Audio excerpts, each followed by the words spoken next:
So first up is, if any of you don't know found animals, and to wake you up and make things fun, we've got a little video about who we are and what we do. So here we go. 30,000 years ago, we invited sharp-fanged, clawed creatures into our homes to squeeze and cuddle. First it was dogs, a little later cats. Since then, they've had our backs. Dogs not only scare away pesky mailmen, they find avalanche survivors and fight crime. But dogs have the IQ of 2-year-olds, explaining both their cuteness and also their inability to text you when they get lost. Would it be so hard to text? Meanwhile, cats have been spying on Soviets, producing Broadway hits, and one named Stubbs has been elected mayor in Alaska. True fact, people, true fact. Yet despite their political aspirations, they still refuse to practice abstinence until neuterage. The fact that Dusty birthed 420 kittens should tell you that birth control is not a priority. Pets don't do a bunch of things to protect themselves because, well, that's our side of the bargain. And that's where Found Animals comes in, with the technology and know-how to ensure all animals have happy and healthy homes, regardless of income, because most pets don't have any income at all. From adopting, microchipping, and less sexy time through spaying and neutering, Found Animals is here to lead the way. If you love animals, and why the hell wouldn't you, visit us at foundanimals.org. Here's to the next 30,000 years.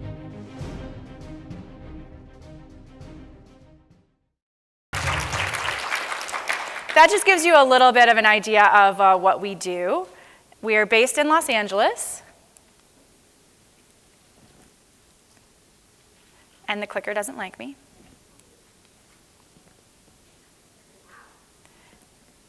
There we go.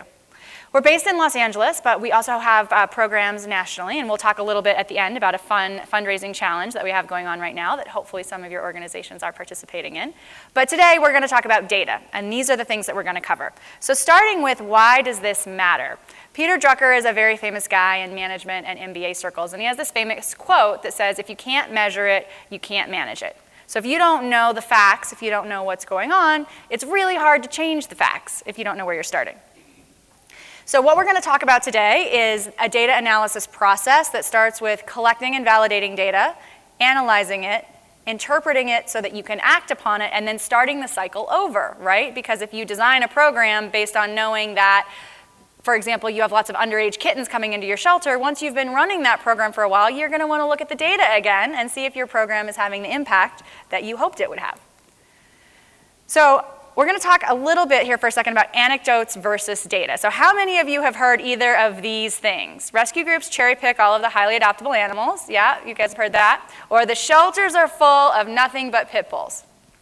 Okay, that's not data, right? That's an anecdote. What if we said, in 2015, rescue partners pulled 1,500 animals from the shelter. Of those, 30% were neonatal kittens, 30% had medical needs, and 40% were highly adoptable. Or if about pit bulls, what if we said, well, they're 20% of our intake, but on average, they have a hold time of 35 days before an outcome versus 14 days for other dogs.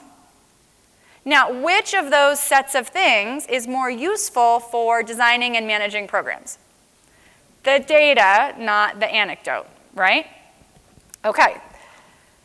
So we want to do this data analysis not for the sake of data analysis, but with the big picture in mind. And the big picture for all of us is to maximize life-saving impact, right? Yes. So the two ways that we do that is typically we try and decrease intake and we try and increase live release. There's a lot of programs that you could do on both sides of that. And how do you know which one is going to have the biggest impact in your community? How do you know which one is going to maximize your life-saving impact? Well, you have to know your intake. You have to know what pets are coming into the shelter in your community and why.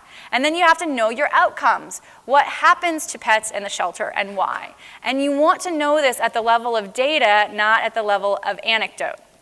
And once you know that, then it's much easier to decide, okay, which intake reduction programs are going to be most appropriate for my community? Which live release programs are going to be most impactful in my town, right? Because it's going to be different in different places. In Los Angeles, you'll hear later, we talk a lot about kittens. In LA, kittens are the thing. May not be the case in your community, particularly if you live somewhere that you get a really hard freeze for a long time in the winter. You may not be swimming in kittens in July the way we are, right? So if you've got to know what are the intakes and the outcomes in your community so that you can design programs for maximum life-saving impact. For us, We're part of the NKLA coalition that started back in 2011, 2012, and has made great strides in increasing the live release from LA city shelters. This is what our intake looked like in 2010. So if you were looking at intake, and this will, somebody brave will get some candy for this, what would you have said the biggest opportunity for intake reduction was? Dogs. Okay, so you're gonna have to raise your hand so we know who to call on. Okay, so that was a practice one. All right, so here's a better one. Okay, so if you were then looking at euthanasia, right, and if we were looking at, we wanted to increase live outcomes, what would you say were the biggest opportunities in LA in 2010? Yes, I heard it over here first, so she can have a piece of candy. Yeah, so if you look, and I put the percentage of intake numbers on the bottom, right? So back in 2010, 38% of the total intake was being euthanized. It was less than that. It was 27% for dogs, 23% for puppies. Cats, 44%. Kittens were a whopping 72% of the intake was being euthanized. Right? So that was the biggest opportunity for improvement. Now, in terms of numbers euthanized, dogs were still bigger, but in terms of percentage of intake, cats were and are where it's at in LA.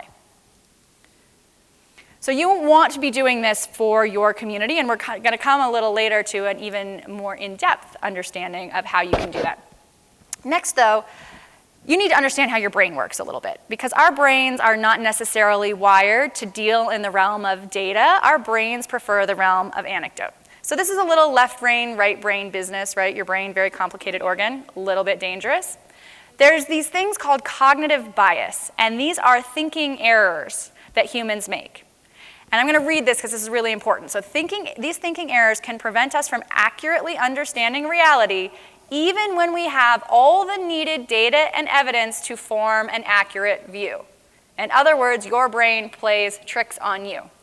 Another way to say it is cognitive bias is the common tendency that we humans have to acquire and process information by filtering it through our own likes, dislikes, and experiences.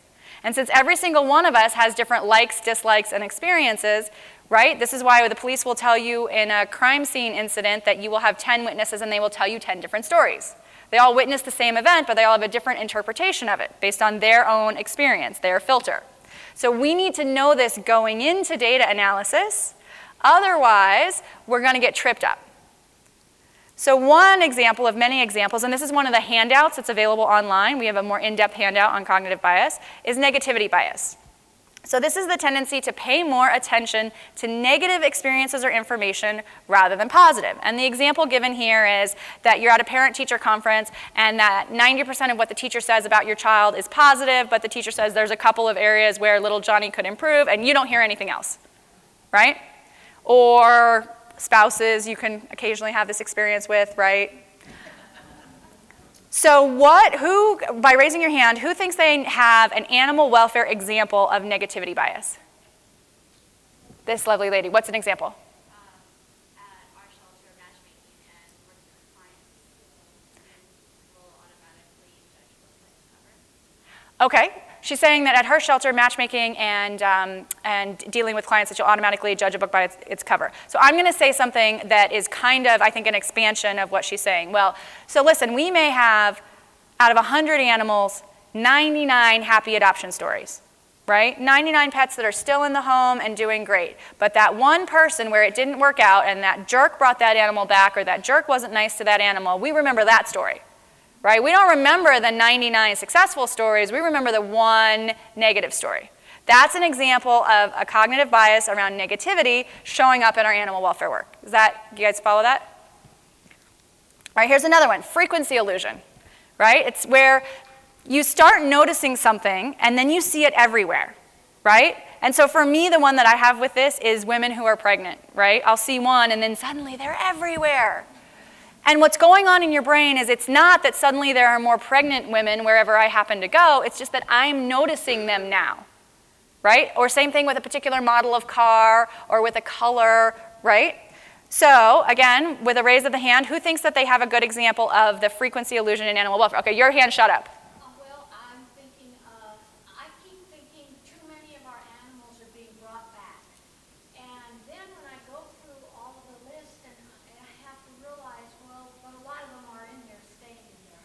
Okay, That's a little bit frequency and it's a little bit negativity, but she's saying that, again, you see a few animals come back, and so you start feeling like all animals are coming back or more than their proportion. An example that I like on this is I never really got what was going on with feral cats and cat colonies until I came into animal welfare. But once you know that they're there and you kind of know what to look for, then you see them all the time. And it's not like there are more cats out there than there used to be. It's just that now my eyes catch them, and before they didn't. But if I didn't realize that there was a cognitive bias involved, I might think, oh my God, the cat explosion in my neighborhood, where did that come from? It's like, no, they were always there, I just didn't notice it before. So with this in mind, the first step in doing a data analysis is data collection. And before we get into some of the nitty-gritty here, I just want to say if this is something that you don't do all the time or something that scares you a little, don't despair. There's lots of great resources available. Think about if you are part of a municipal agency, other parts of your local government may have folks who are really great at data. If you have a university in your community, they may have resources. They may have students who are taking a statistics class or who are doing a particular kind of degree who would want to help you with this. You may have volunteers who, when they volunteer with you, they're walking dogs or they're cleaning cat kennels, but in their day job, they deal with data and data analysis. So don't feel like you have to go this alone or you have to learn it all yourself. There are some great resources out there which you absolutely should take advantage of. So, for the candy prize, if anybody will raise their hand, does anybody know what GIGO means? Right here. Garbage in, garbage out. So the idea is that if the data that you are starting with is not accurate data, the analysis that you create based on that data will be pretty worthless. And my example here, I don't know if you guys can read it, so it says, we've got the big data report, we did the competitive analysis, and nobody thought to include cats. So your analysis is only as good as the data that you start with. And so you want to pay attention to where is this data coming from and what might be some issues with it. So here's an example, again, from Los Angeles. I told you cats are where it's at. So we were looking at cat intake, and these were the top 10 zip codes for cat intake in Los Angeles back when we were starting. And so I was like, okay, well, we should definitely target cat intake reduction programs in these zip codes, right? Okay, well, except that then we noticed that 5 of these top 10 zip codes were zip codes in which the shelter facilities were located.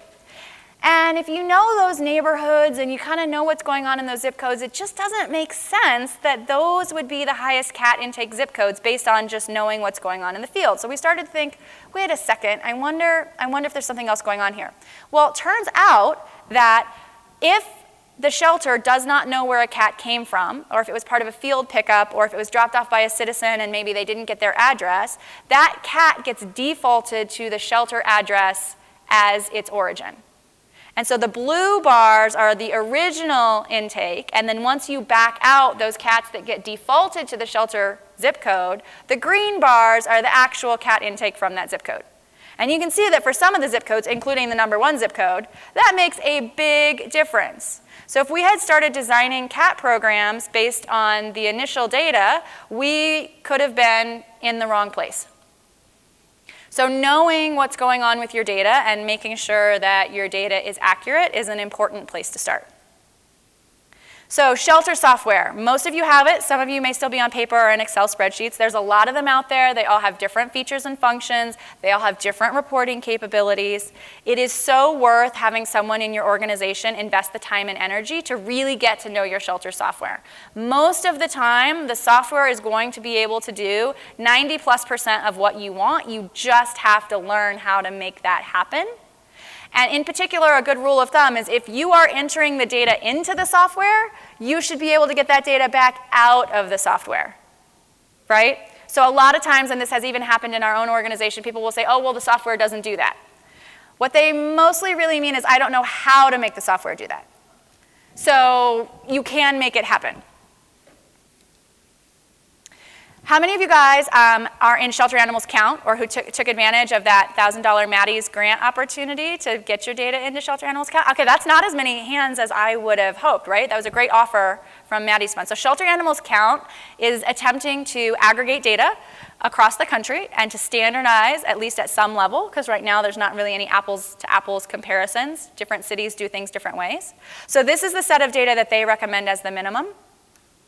And then there's a couple of great resources, and if you find this presentation online, the version we're using today is slightly different than the version that's on the Best Friends website. This version is on our website, and I'll show you at the end where to find that.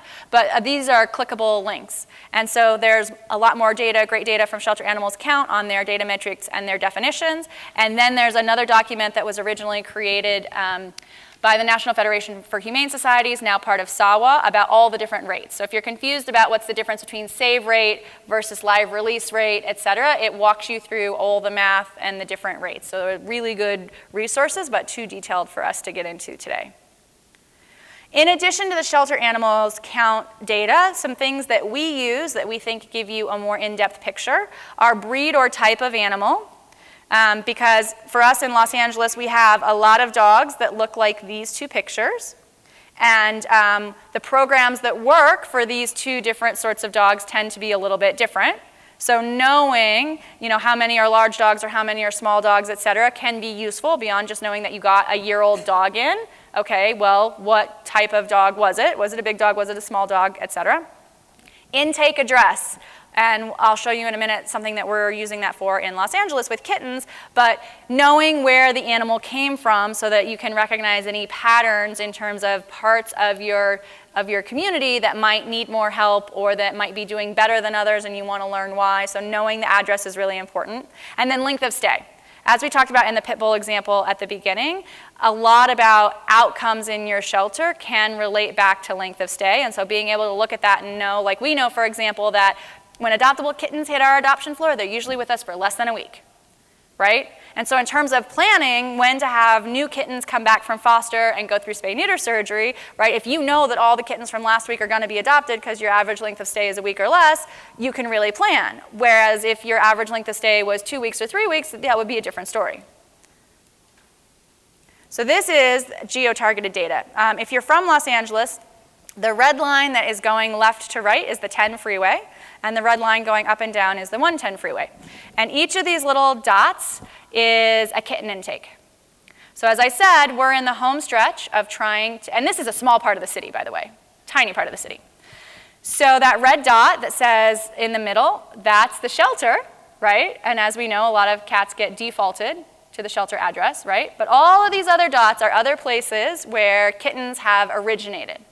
And so what we're doing with this is coordinating amongst some partners, Christy Metropol's in the room, Stray Cat Alliance, and we're saying, okay, well, if we know that these are where the kittens are coming from, and if we know that kittens are the biggest issue in terms of outcomes for our shelter, we are going to go to these places, and we are going to flyer for free spay-neuter, we are going to offer trapping assistance, right?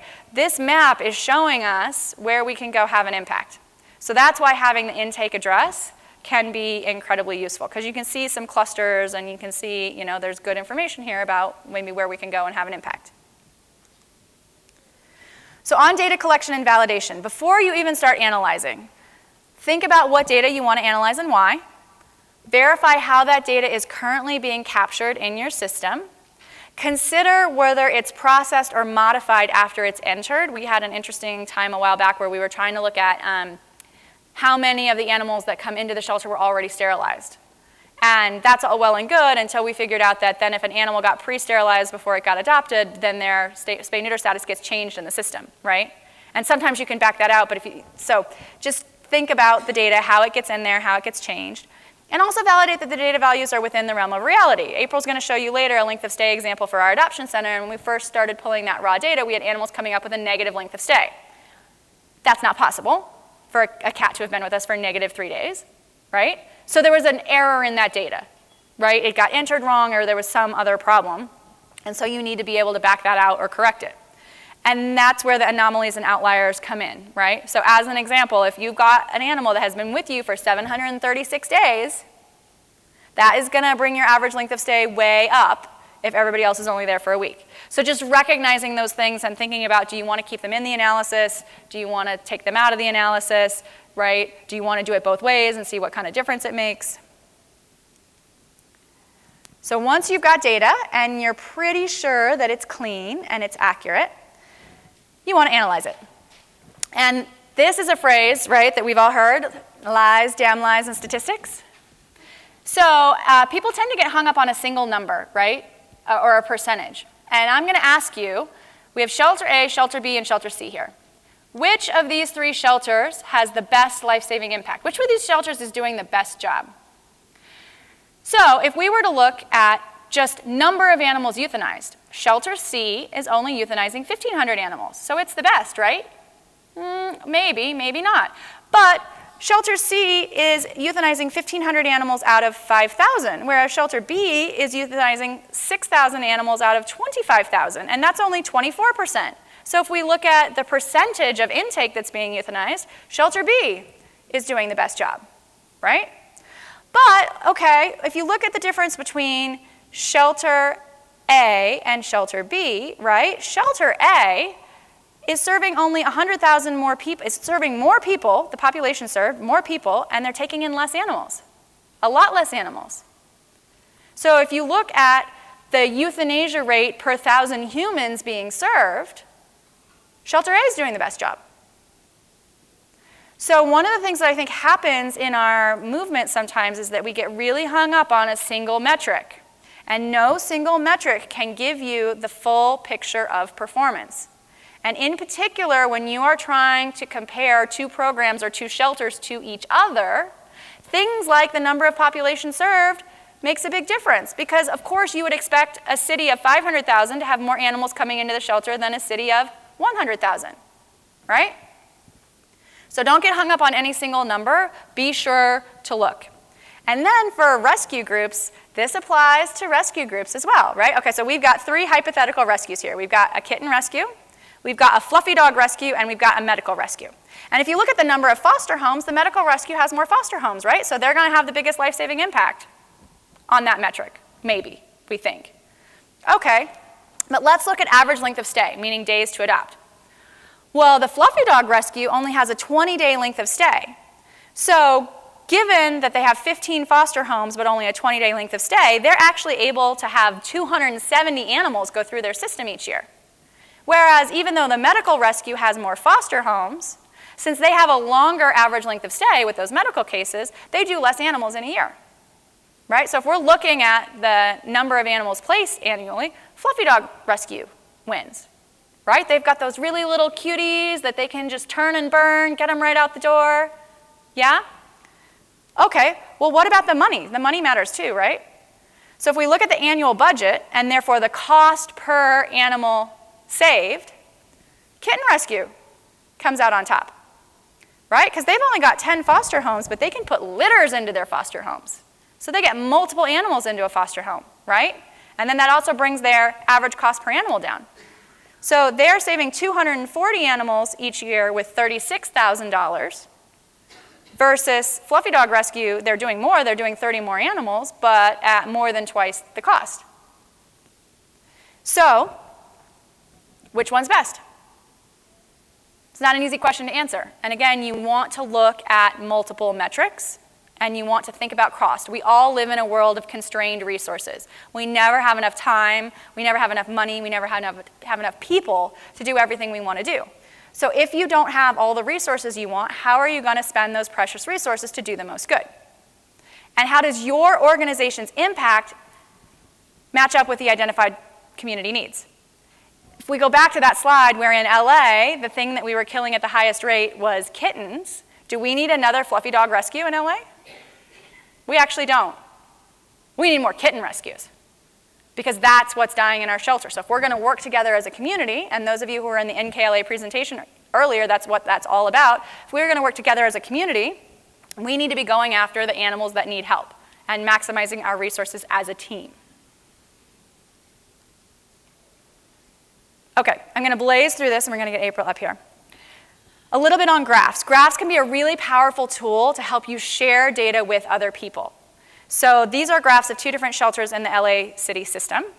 And then here's some additional data, and that's something that I do sometimes is I just paste additional data on the bottom of graphs. So you can see things like the intake per 1,000, the euthanasia per 1,000, et cetera. So the things to point out is if you're comparing between, again, 2 programs or 2 shelters, you need to keep the axis the same. Because if I only did the right-hand graph from 0 to 6,000, it would not be an apples-to-apples comparison for the left-hand one. And you also, for that reason, need to start the axis at 0. When you start your axis at anything other than 0, you distort the way things look. You can make a difference of 2 animals look huge if your scale is only 2 to 5. And that happens. These waterfall style graphs I really like because it allows you to see the whole on the left, what's all the intake, and then the different segments of outcomes. So you see the tiny little sliver for RTO, the bigger sliver for adoption, and then the sliver for euthanasia. And you can immediately visually relate that back to the whole, right? So it gives you a lot of information in one graph. And then of course, putting the data labels, again, we said don't just rely on percentages. Well, you can see the number and you can kind of see the proportion in this style of graph. Pivot tables are an amazing tool. Anybody actually use pivot tables? Okay, yay! They're in a lot of spreadsheet systems. They've got these great ways that you can take a whole mess of data and you can turn it into a really great graph very quickly. So an example is, this is 50,000 rows of raw data on cat and kitten intakes and outcomes. This is not useful, right? What do we do with this? Well, with a pivot table, you turn it into this. Kitten intakes are the solid pink line. Kitten euthanasia is the dashed pink line. Cats are the solid and dashed orange line. So now we can see over the course of the year, when do we have cat and kitten intake and euthanasia? And you can see what happens in LA in the summertime, right? The kittens start coming in May. So kitten intake peaks in May, kitten euthanasia peaks in June. And we'll talk a little bit more about that in a few minutes. So if you haven't used pivot tables, there are some great tutorials, right? YouTube, you can learn how to do anything on YouTube. I mean anything, including pivot tables. So if you need it, go looking for that. Data analysis. Okay, so you want to look at, as we've talked about, numbers and percentages, no single metric. Waterfall style graphs are your friend. When you're graphing, be sure to use what we call good hygiene so that you are actually presenting an accurate picture and you can do comparisons. If you're comparing between different cities, remember that normalizing per population, right? So that you're not accidentally comparing a city of 100,000 with a city of 1 million. And of course, they're going to have more animals coming in. And then pivot tables. They're miraculous. They make everything better. All right, so I'm going to bring April Harris up because you've heard enough of me talking. And she's going to take you through some great examples. So before we get to the actual analyzing and interpreting the data, we want to talk about our recommendation list for data collection. So if you're a rescue, these are the things that we think that you should absolutely be collecting, and you can do this in a Google Sheet or an Excel spreadsheet. You do not have to have software to collect this, so don't feel like you have to go out and buy software. You can do this with what you already have, and Google's free. So rescues, intake by species, you always want to look at cat and dog separately. Intake by organization. So if you're a rescue partner, you're likely taking a lot of your pets from other organizations. And I'll show you in a case study how it can be really helpful to evaluate your data based off the organization that you're pulling from. Outcome type by species, length of stay in foster by species is very, very helpful. Foster parent lifespan. So how much do you actually get out of that foster parent? How many litters are they going to take? How many are there in an average litter? And how long are they in your system before they decide they can't take it anymore? And then the foster percent to capacity by species. So we look at this a lot because we have an entire kitten foster project. If you're a shelter, you probably have software, so you can get all this stuff. The key here is garbage in. You want to make sure your staff are actually putting in good data. And the other thing really quickly about that is most softwares will allow you to make certain fields mandatory. So if it's really, really important to you that you collect that data, figure out how to make that field mandatory so you're collecting it. Intake by species, by type, outcome by species, live release rate by species, age, breed. You can do so much with this information and develop programs that are going to help you save more lives. Once again, we can't emphasize enough how important it is that your staff and your volunteers are putting good data in. Aimee and I were looking at something last year about, we wanted to know if certain kennels in our adopt and shop space had more adoptions out of them than other kennels. Well, what we figured out was that people were putting a lot of garbage in the system, and so we weren't able to analyze it. So we had to make the initial fix of moving forward, we want the data to come in correctly so we can actually look at that data, analyze it, and act, because the data we had was junk. This is me, and you. Just be careful that you don't try to do everything and go down the rabbit hole of data. I can quickly lose 8 hours to data. because you can just analyze it and get into it. And the key with data is to pick something and analyze it and act on it. That's the goal of data, is not just to analyze it, but it's to actually do something with it. So start small and actually do something with the data you're getting, and just know you can always analyze data later or have somebody else analyze it for you. Or when you're laying in bed at night, if you want to sit and analyze data, then you can do that. And then beware of analysis paralysis. So this is just getting stuck in looking at the data and never doing anything with it. That would be a travesty to have all that data there, looking at it and never do anything with it and save more lives, because that's the goal of the data. So as far as interpretation, correlation is not causation. So we're going to use an example here about yogurt and people being healthy. So studies have shown that people who eat yogurt regularly have a healthier body weight than those who do not eat yogurt regularly. Great, why? Can we say that if you eat yogurt, you'll have a healthier body weight? Yogurt causes healthy weight. Maybe. Or is it that people who make healthier diet choices overall tend to eat more yogurt? Healthy people eat yogurt. Could be. Or can we say that eating yogurt is correlated with healthy weight, but we can't say that it causes healthy weight? Most results have multiple contributing causes. Can anybody here think of an example in animal welfare where correlation does not necessarily cause, that you don't really know what's going on? How about intake numbers? Related to demographics? How often do we think that, this neighborhood, because it's low income, it's the reason that we have such high intake? Could it not actually be related to income? Could it be related to population density? That's when you have to really think about correlation and causation. Those are big words, by the way. That's a big word. And resist the urge to oversimplify cause and effect. So really think about, is it just related, and is there no causation, and what to do with that data? So this is one example. Does seasonal kitten intake cause higher euthanasia? How many of you experience the bell curve with kittens? How many of you are still in the love phase of kittens? Because I am fastly getting out of the love phase right now. Still in the love phase. Okay, good. Send your juju to the rest of us. So this is cat intake versus kitten intake, and many places this is how it is. So does more kittens coming in, is it going to increase our euthanasia? Yes, there is a direct correlation between we take in more kittens and we euthanize more. Is it because our intake's higher, though, of kittens? What is it that's actually making this happen? All we can say is that there is a curve of kitten euthanasia. It's on a slight delay, though. And why is that? Because we have more foster homes ready to take. You have more adopters. They're not inundated with kittens at that time. How many of you guys get really excited fosters in February and March that are like, give me kittens? And then you can't get a foster home to take one in July because they're taking vacation, right? It's much, much harder. So here's some tips and tricks when you're interpreting data. Don't get too attached to your initial hypothesis and look for other explanations. Remember that correlation does not imply causation. Recall that most of your outcomes are the result of multiple different variables. So I happened to be the director of Salt Lake County a few years ago, and one of the things we noticed was we were dumping tons of time and energy into dog programs. And our live release rate was really high. It was above 90%, but our intake was going up. Uh-oh, does that mean that people now are bringing all their stray dogs to us, or that they're lying about where they're finding them, or that they're not saying that they're saying they're strays instead of owner surrenders? And then we looked at the fact that we had brought on new contract cities. So we increased our population served.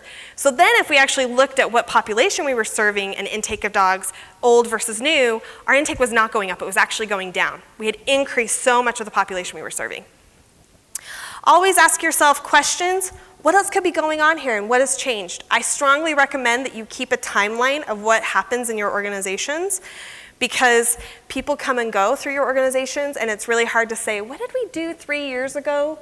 So create a timeline, put it into a document that's in a Google Doc that you can always add to, and these are any program changes, any increase in population change, any crazy outbreaks of illness that you've had. You should really keep a timeline so that you can always look back at that when you're looking at your historical data.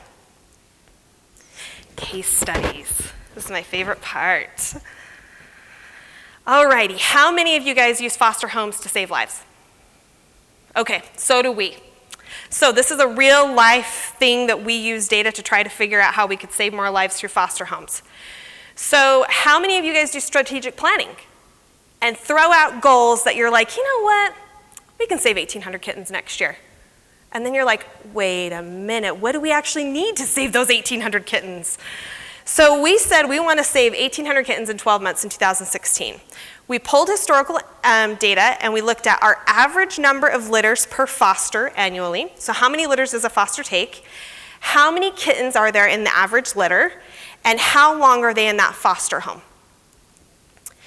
We pulled the data from the system. We used Shelter Love, so it was pretty simple just to run a report. And then I took the total numbers of kittens fostered divided by the total number of litters, and that tells me how many kittens are in a litter. And the total number of litters divided by the total number of foster homes tells me how many litters go into a foster home on average.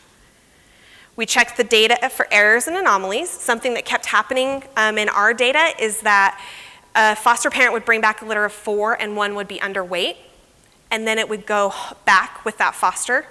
And so it was bringing down the average number of kittens going into a foster home. And so we had to figure out how to use that data and not have it really mess up the rest of the data.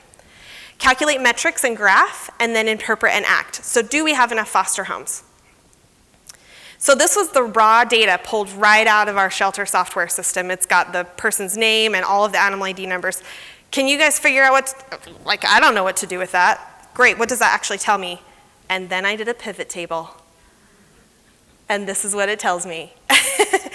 Anna fostered 4 kittens. She's fostered 2 litters, and the average number of kittens in her litters are 2. I can tell you that Claudia, man, she fostered 11 kittens. There were 3 litters. She takes an average of 4 per litter. And then this tells me from a global standpoint how many we're actually sending out. So then I charted the results. So this is how many foster homes only take 1 litter. 140 of our foster homes only take 1 litter in a year. Wait a minute. But then there's some that take 2, and we rarely get people who take more than 3. But I wanted to see a percentage too.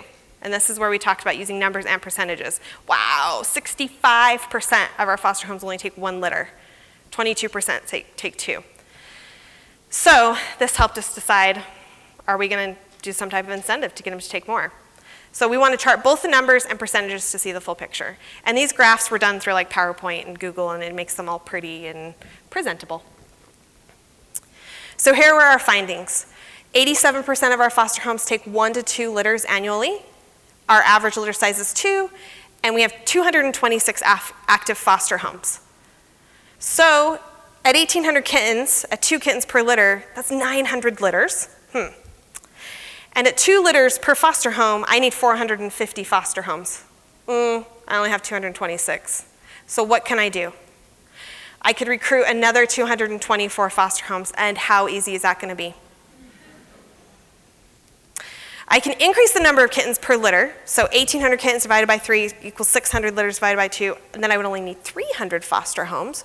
Looking better. How can I get people to take more kittens per litter? How about I just don't let singles go out?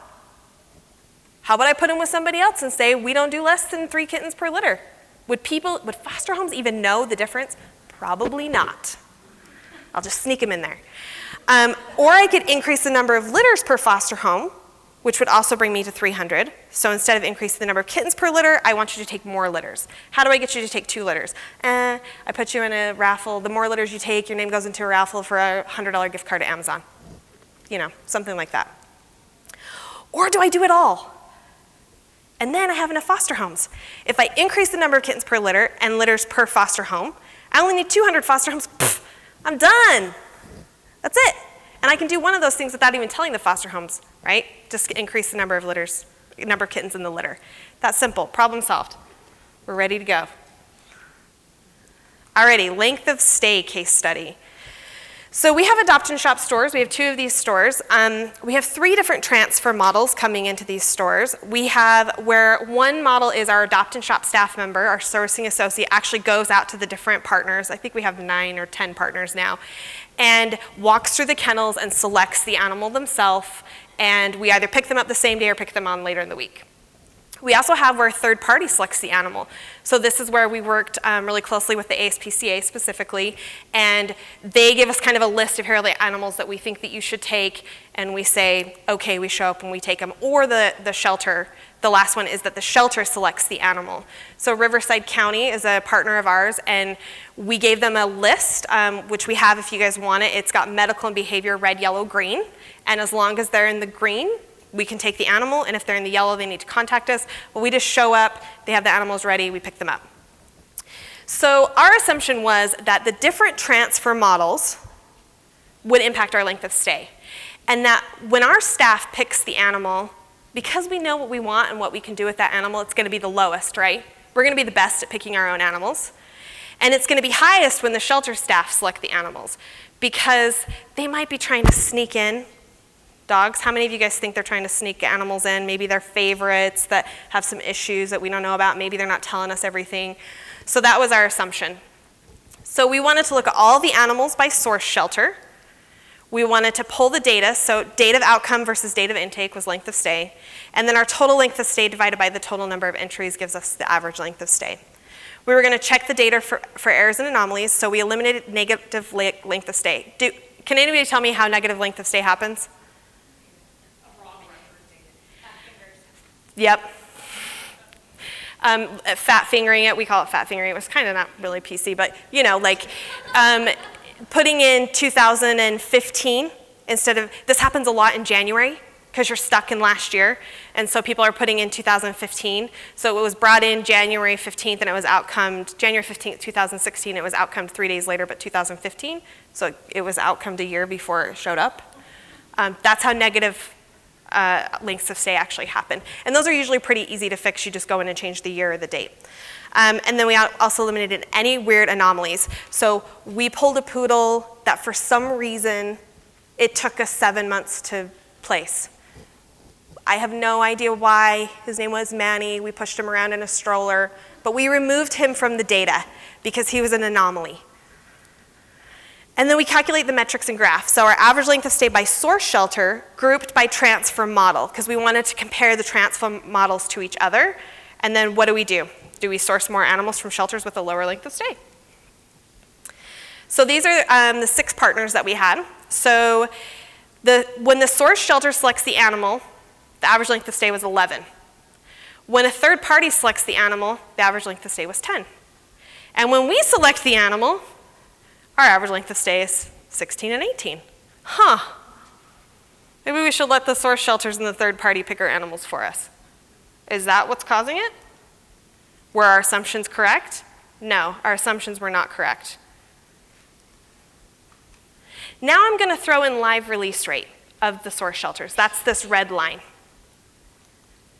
So, is there a correlation between live release rate and length of stay? And the reason why this is really, really important is because it's easier for me to get a highly adoptable from an animal or from a shelter that has a live release rate of 50%, because highly adoptables are still dying. But if I'm going to a shelter that's in that last, trying to get that last 2 to 3% or 5%, I'm pulling more difficult animals, usually animals that have medical or behavior issues, which are going to have a longer length of stay, sometimes because we're doing treatment and behavior management and everything for a while before they even go up for adoption. So I wanted to look at their live release rate. And you can see this really strange one right there. Shelter D has a really low live release rate, but a really high length of stay. Something else to look at. What is this anomaly? And it's the only facility that has all indoor kennels and a higher instance of kennel cough. So they're in our care longer because they come to us, they break with kennel cough, and then we've got to treat them, which is okay. It doesn't mean that we're necessarily not going to go to that shelter anymore.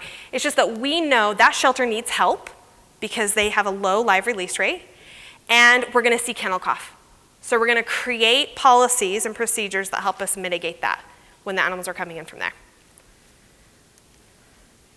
So if you're looking for this presentation, this is where you can find it. You're going to go to foundanimals.org, click on the little pet professionals, and then click on professional resources. The first presentation that comes up is Best Friends Data, and it's got the title there. You can download it. It's a PDF version. You can click on through all of those links. You can also email it and share it around and send it to everybody. If you have questions, you can always email us. That's our contact information. And then I'm going to show you one last video because we have time. Oh, Saving Pets Challenge. So how many of you participate? You should, absolutely. So the Saving Pets Challenge is something that we started doing in 2014. So this is our 3rd year. And what we do is it's a crowdfunding grant program that we're going to offer up money. You raise money, you get to keep your money, and then we're going to give you more money to the winners. So the first year we raised just over $1 million in 30 days. You raised. The second year you raised $1.8 million in 30 days. And this year we've been going a week, and we have raised $500,000. So what this does is it teaches you how to crowdfund. My joke all the time is somebody will say, oh, I really need some new stuff for my cat room, and I'm like, crowdfund for it. Like, crowdfund. Because crowdfunding gives you an opportunity to do something in a really short amount of time. This is really, really exciting for us. We're right in the middle of it. Can you still join? So it ends August 5th. Do you like how I have to keep getting help? It ends August 5th, but we are planning on doing this next year. So if you missed this time, you just want to make sure you go online, sign up to get the notifications so that you can actually participate. I think the winner last year was just about $300,000 that they raised in 30 days. I mean, how many of you guys could use $300,000 in 30 days? Seems like not as much work as trying to raise $300,000 in a whole year. So, okay. So one other thing that we do at Found Animals is our microchip registry. And this is really, really important to me, and I hold it really dear to my heart, because before I started working for Found Animals, I worked in an animal shelter, and I was the director, and I had a love-hate with microchips. I loved them because on occasion they would work and actually help me get a pet home. I hated them because a lot of times it just clogged up our system with the pet, that we couldn't get the pet owner's information. So the Found Animals Registry is 100% free to register, free to update, free to transfer. We have a booth downstairs. But this is a way that you can actually get more pets home free, and your adopters can update their information for free. So we're going to show you a quick video that's very touching. You might want to grab tissues. You go through adoption applications. You find them good homes. You do everything you can to keep them there. You microchip, register, spay, neuter, educate, learn. You stretch your budget and don't have enough time. You skip breakfast, but never forget to feed them theirs. You do more loads of laundry and wash more dishes than you ever imagined. You comfort those that are scared, get sloppy kisses, scratch behind ears. You worry. You don't always know where you get your strength. You get scratched, bitten, bring supplies from home, seek out donations, wake up early, stay late, perform complex medical procedures, clean up poop, pee. You laugh, you play. You do it all for them, and it's worth it. That's why we're supporting you with our free microchip registry and the lowest cost chips and scanners, helping your budget. And our batch uploads and found pet alerts, saving you time. Found Animals sees all that you do and is there to help you every step of the way.